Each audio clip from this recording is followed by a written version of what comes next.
যতবার হিজরতের কথা আমরা আলোচনা করব, যতবার হিজরি সনের কথা উল্লেখ করব, যতবার হিজরি সনের গণনা করব, যতবার হিজরি সনের স্মরণ আমাদের আসবে, হিজরি সনকে কেন্দ্র করে হিজরতের স্মরণ আসবে, ততবার আমরা ভেতর থেকে এক অবর্ণনীয় প্রেরণা, সাহস, স্বপ্ন আমরা দেখতে পাবো। হতে পারে সেই ঘটনা অনাকাঙ্ক্ষিত, কিন্তু সেই অনাকাঙ্ক্ষিত ঘটনা আমাদেরকে শক্তি যোগাবে, সামর্থ্য যোগাবে, স্বপ্ন দেখাবে, আমাদেরকে সাহস যোগাবে, সামনে এগিয়ে যেতে সহযোগিতা করবে। আর সেজন্যই মুসলমানদের শুধুমাত্র আনন্দে উদ্দোলিত হওয়া, মুসলমানরা শুধুমাত্র গৌরব গাথা দিয়ে তারা খুশি থাকা, এটা মুসলমানদের জীবনের প্রধান বিষয় নয়। বরং মুসলমানদের জীবনের প্রধান বিষয় হলো যে তার জীবনের সঠিক পথ চলতে যাতে তাকে অনুপ্রেরণা যোগায়, সাহস যোগায়, শক্তি যোগায়, সামর্থ্য যোগায়। এরকম বিষয়গুলো আমাদের জীবনে বেশি প্রয়োজন। এই প্রেরণার কত বেশি প্রয়োজন সেটা আমরা হিজরতের শিক্ষাগুলো নিয়ে আলোচনা করলে দিনের আলো মতো পরিষ্কার হয়ে যাবে ইনশাআল্লাহ। আসুন আমরা হিজরতের শিক্ষাগুলো নিয়ে আলোচনা করি। 1 নম্বর, মুসলমান জানে যেখানেই হক এবং সত্য থাকবে সেখানেই বাতিল উপস্থিত হবে। হিজরতকে কেন্দ্র করে কেন হিজরি সনের গণনা সাহাবায়ে কেরাম শুরু করেছেন? যেন মুসলমানের জীবনের পদে পদে যখনই বাধা আসবে, সত্যের পথে চলতে গিয়ে যখনই বাধা আসবে, অবলীলায় সবাই সুদ ঘুষের কারবার করে লাল লাল হয়ে যাচ্ছে, লক্ষ লক্ষ কোটি কোটি টাকার মালিক হয়ে যাচ্ছে, ঘুষের কারবার করে নানা রকম অপরাধে জড়িয়ে তারা সমাজপতি হয়ে যাচ্ছে। আর আপনি একই শিক্ষায় শিক্ষিত হয়ে বরং তার চেয়ে আরো বেশি যোগ্যতার অধিকারী হয়ে কোন রকম কুড়ের ঘরে আপনার থাকতে হচ্ছে। আপনার প্রমোশন হয় না, তার প্রমোশন তরতর করে হয়। সে পরীক্ষায় 1 গাদা নাম্বার পায়, নকল করতে পারে, আপনি পারেন না। সে অনেক অন্যায় করতে পারে, আপনি অন্যায় করতে পারেন না।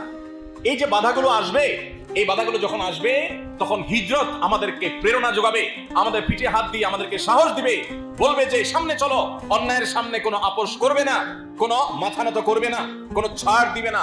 আদর্শ, ঈমান, তাওহীদের ক্ষেত্রে চুল পরিমাণ, বিন্দু পরিমাণ ছাড় দেওয়া চলবে না। তুমি সামনে চলো। মনে রাখবে তোমার নবীর জীবনে এরকম বাধা এসেছে, তিনি আপোষ করেননি, তিনি সামনে চলেছেন। এরপরে তার জীবনে জয় এসেছে না পরাজয় এসেছে। হিজরতের ঘটনা বেদনার থাকলেও এই বেদনার ইতিহাস থেকেই পরবর্তীতে আনন্দের, হাসির ইতিহাসের জন্ম হয়েছে। যে ইসলামের গলা চিপে ধরতে চেয়েছিল মক্কার মুশরিকরা, মক্কা থেকেই যেন বের না হয় সেই চেষ্টা করেছে তারা। মক্কাতেই যে ইসলামকে তারা দাফন করতে চেয়েছিল, সেই ইসলাম শুধু মক্কাতেই প্রস্ফুটিত হয় নাই। আজকে পৃথিবীর এমন কোন কাঁচা পাকা ঘর নেই, পৃথিবীর এমন কোন সিটি শহর নেই, পৃথিবীর এমন কোন জায়গা নেই যেখানে ইসলামের দাওয়াত, ইসলামের সৌরভ, ইসলামের গ্রাণ সেখানে পৌঁছে নেই। যে ইসলামকে গলা চিপে হত্যা করতে চেয়েছিল মক্কার মুশরিকরা মক্কাতে, সেই ইসলাম গোটা পৃথিবীতে ছড়িয়ে পড়েছে না পড়ে নাই? হিজরত দ্বিতীয় যে বিষয়টি আমাদেরকে শেখায় সেটা হলো জীবনে কখনো ইমানদার ডিপ্রেশনে পড়ে নিরাশ হয়ে যাবে না। হিজরত আমাদেরকে সেই শিক্ষা দেয়। কিভাবে দেয়? যখন মক্কা থেকে হিজরত করে সাহাবীরা মদিনায় চলে আসেন, নবী সাল্লাল্লাহু আলাইহি ওয়াসাল্লাম রাতের অন্ধকারে মদিনায় চলে আসেন, তখনও হয়তো কেউ কল্পনাও করে নাই যে মাত্র 6-7 বছরের ব্যবধানে, সামান্য কয়েক বছরের ব্যবধানে মুসলমানরা যেখানে মক্কায় থাকতেই পারছে না জান বাঁচাইয়া, সেখানে বীরের বেশে বুক ফুলিয়ে মাথা উঁচু করে আল্লাহর বরত্ব প্রকাশ করতে করতে তারা মক্কায় প্রবেশ করবে। গোটা মক্কা তাদের কর্তলগত হবে। যারা জুলুম করেছে তারা সবাই পদানত হবে। অস্ত্রের জোরে নয়, কোনো মানুষ হত্যা করে নয়, রক্তপাত করে নয়। একরকম নবী করিম সাল্লাল্লাহু আলাইহি ওয়াসাল্লামের যে বিশাল বড় বহর নিয়ে মদিনা থেকে মক্কার পথে রওনা দিয়েছেন, এই বহরের কাছেই মক্কার সমস্ত মানুষ নতি স্বীকার করেছে। ন্যূনতম প্রতিরোধ করার মতো মানসিক শক্তি পর্যন্ত তাদের ছিল না। এইভাবে আল্লাহ তাদেরকে দুর্বল করে দিয়েছেন। তাহলে হিজরত মনে হতে পারে কঠিন সময় মুসলমানদের জন্য, কিন্তু এই কঠিন সময় মুসলমানদের জীবনে সহজ এবং ভালো সময়ের সূচনা করেছে, ভালো সময়ের জন্ম দিয়েছে। এর অল্প ব্যবধান পরে মুসলমানরা চিরকালের জন্য হাসি হেসেছেন, মক্কাকে কিয়ামত পর্যন্ত সময়ের জন্য বিজয় করেছেন এবং স্বাধীন করেছেন। নিজের সমস্ত কষ্টের গ্লানি তারা দূর করেছেন আল্লাহর অনুমতি সাপেক্ষে। আল্লাহ সে তৌফিক দিয়েছেন। অতএব জীবনে যখনই কঠিন সময় আসবে, হিজরতের এই শিক্ষাটা যেন আমাদের মনে পড়ে। স্মরণ থাকবে তো ইনশাআল্লাহ। নাম্বার 3, হিজরত আমাদেরকে শেখায় মুসলমান প্রত্যেকটা কাজ করবে অত্যন্ত গোছানো এবং পরিকল্পিতভাবে। আমাদের নবী সাল্লাল্লাহু আলাইহি ওয়াসাল্লামের হিজরত নিয়ে অনেক গবেষণা হয়, এখনো অনেক গবেষণা, অনেক স্টাডি হয়, অনেক রিসার্চ হয় যে নবী সাল্লাল্লাহু আলাইহি ওয়াসাল্লাম কিভাবে হিজরত করেছেন। তার হিজরতে এরকম সুনিপুণ পরিকল্পনা ছিল, এত চমৎকার প্ল্যান মাফিক হিজরত করেছেন তিনি যে সেটা রীতিমতো এখনো গবেষণার খোরাক। আপনি মুসলমান ব্যবসা বাণিজ্য করতে নামছেন, 2 দিন উল্টাপাল্টা ব্যবসা বাণিজ্য করে বাকি ঝুঁকি দিয়ে ব্যবসা বাণিজ্য শেখা ছাড়া ব্যবসা করতে গিয়ে ধরা খেয়ে এরপরে বলতেছেন আমি আল্লাহর নাম নিয়ে ব্যবসা শুরু করছি, 2 নম্বরই করি নাই, তারপর আল্লাহ আমারে বরকত দেয়নি, আমার ব্যবসা শেষ হয়ে গেছে। আপনি সুন্দর করে পরিকল্পনা করেন নাই, দোষ দিচ্ছেন কার? আল্লাহ। আছে না নাই আমাদের জীবনে এরকম? ভাইরা আমার, হিজরত আমাদেরকে শেখায় মুসলমান তার জীবনের প্রত্যেকটা কাজকে তার আল্লাহর দেওয়া বিবেক বুদ্ধি খরচ করে সর্বোচ্চ সুন্দরভাবে পরিকল্পনা করে খুবই সুন্দরভাবে সাজিয়ে গুছিয়ে তারপর কাজ করবে। এই শিক্ষা ইসলাম দিয়েছে। এবং প্রত্যেকটা মানুষের মধ্যে প্রোডাক্টিভিটি আছে, অ্যাডভান্টেজ আছে, সৃষ্টিশীলতা আছে, বিশেষ যোগ্যতা আছে, কাজে লাগাতে হবে। অনেকে কাজে লাগাতে না পারে শুধু দোষারোপ করেন। দোষারোপ নয়, প্রত্যেকের প্রয়োজন অনুযায়ী তাকে কাজে লাগান। নবী সাল্লাল্লাহু আলাইহি ওয়াসাল্লাম এখানে কতগুলো মানুষকে কাজে লাগিয়েছেন, কাকে দিয়ে কোন কাজ হবে তাকে সেই কাজের জন্য সেট করেছেন। তাহলে তিনি আমাদেরকে পরিকল্পনার শিক্ষা দিয়েছেন হিজরতের মাধ্যমে।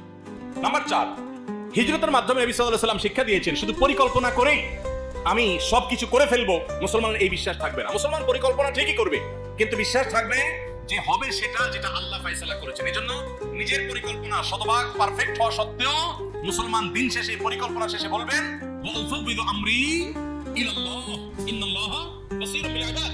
আমি আমার চেষ্টা অনুযায়ী প্ল্যান প্রোগ্রাম করেছি আর পুরো বিষয়টাকে আমার রবের কাছে ন্যস্ত করে দিয়েছি। আল্লাহ দেখছেন সবকিছু, অতএব আল্লাহ যা করেন সেটাই হবে। আমার প্ল্যানেই যে হবে তা নয়, প্ল্যান আমার করা সর্বোচ্চ ভালোভাবে আমি করেছি। এরপর সে ভরসা করবে, তাওয়াক্কুল করবে কার উপরে? আল্লাহর উপরে। কিরকম ভরসা?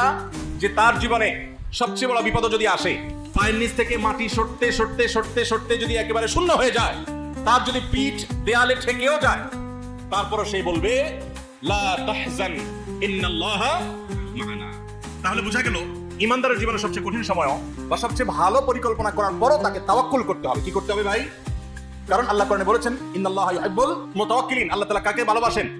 তাওয়াক্কুলকারীদেরকে ভালোবাসেন। ভাইরা আমার, তাহলে আমরা হিজরত থেকে চতুর্থ শিক্ষা পেলাম তাওয়াক্কুলের শিক্ষা, আল্লাহর উপর ভরসার শিক্ষা, নির্ভরতার শিক্ষা। তাহলে হিজরতের ঘটনা আমাদের জীবনের পদে পদে দরকার, তার শিক্ষাগুলো আমাদের জীবনে দরকার আছে না নাই? সর্বশেষ এবং 5 নম্বর শিক্ষা হলো আত্মত্যাগ। হিজরত আমাদের কি শিক্ষা দিয়েছে ভাই? আত্মত্যাগ শিক্ষা দিয়েছে। কিভাবে স্যাক্রিফাইস করতে হয়। আপনি হিজরতের আদ্যপান্ত যদি অ্যানালাইসিস করেন, স্টাডি করেন, আপনি দেখবেন ত্যাগ ছাড়া কিছু নেই। নবী সাল্লাল্লাহু আলাইহি ওয়াসাল্লাম ত্যাগ করছেন, আবু বকর রাদিয়াল্লাহু আনহু ত্যাগ করেছেন, সাহাবায়ে কেরাম যারা হিজরত করেছেন একজন একজন করে সবাই কি করেছেন? ত্যাগ করেছেন। অতএব কোন মুসলমান আল্লাহর প্রিয় পাত্র হতে হলে, জান্নাতি হতে হলে তার ত্যাগ ছাড়া আল্লাহর প্রিয় পাত্র হওয়ার, জান্নাতি হওয়ার কোনো সুযোগ।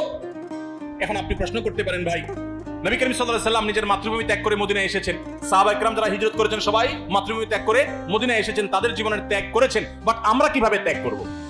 এই প্রশ্নের উত্তর নবী সাল্লাল্লাহু আলাইহি ওয়াসাল্লামের ভাষায় আমি দিতে চাই। বুখারী মুসলিম একজন বর্ণনা করেছে, নবী করিম সাল্লাল্লাহু আলাইহি ওয়াসাল্লাম বলেছেন ওয়াল মুহাজিরু মান হাজারা মা নাহাল্লাহু আনহু।